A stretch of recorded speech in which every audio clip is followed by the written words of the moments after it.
Одбројувањето продолжува. Нешто повеќе од 2 недели до стартот на Европското фудбалско првенство и до нашето деби на 13 јуни против селекцијата на Австрија во Букуреш.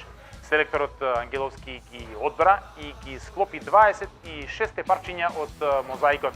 Сите се на заеднички подготовки во Скопје, каде што ќе минат 15 на дена пред на 8 јуни да се упатат кон Романија.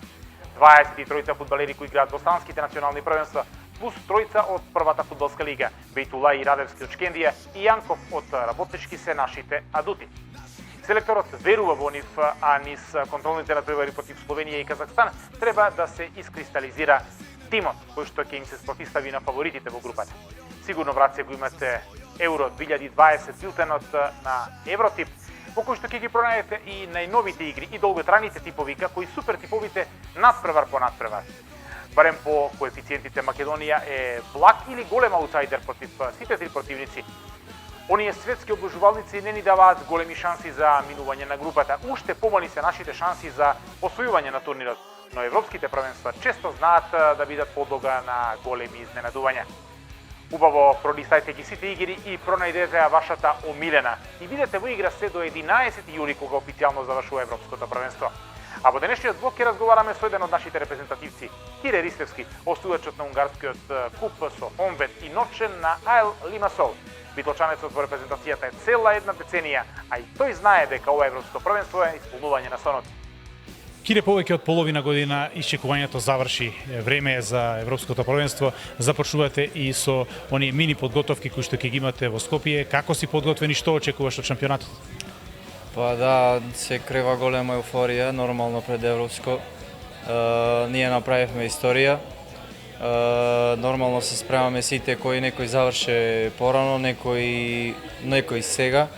Јас лично завршив порано, па се подготвував тука во Битола. Да, како што кажав, голема еуфорија, сите очекуваме да се случи нешто уште подобро од ова што го направивме, се надевам дека и така ќе биде. Имаше можност да играш и пред публика во финалето на унгарскиот куп, се враќаат фановите на тебидите, поддршката ќе биде во еден мал дел присутна и на Европското првенство. Колку недостига навивачите ова една година?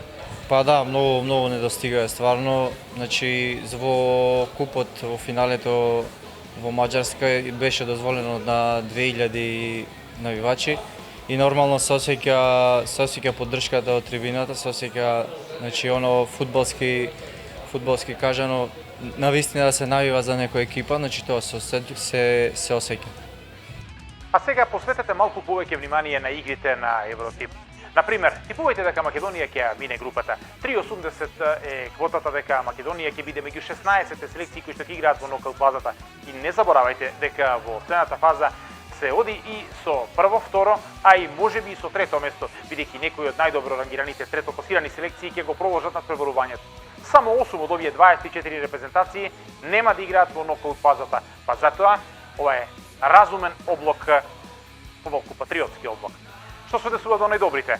Кои се фаворитите за освојување на Европското првенство? Ако предвидовме минатата недела дека тоа се земите кои што ги имаат најсилните национални првенства во Европа, сега е и официјално. Квота 8 ќе добиете ако типувате на селекцијата на Германија, како и на Шпанија. Најголеми фаворити со квота 6 се англичаните и французите. Меѓу нив трет фаворит е Белгија со квота 7. Дали ова се петте единствени фаворити за освојување на европската круна или ќе пронајдете уште некој? Кои се кандидатите за најдобар стрелец? Обложете се на Кейн, Мбапе и Лукаку.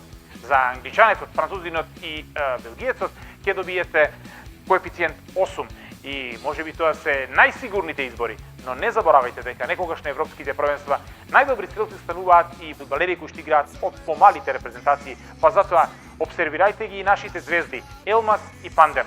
Имате превисок коефициент и тоа е можеби вистинскиот избор за ова европско првенство.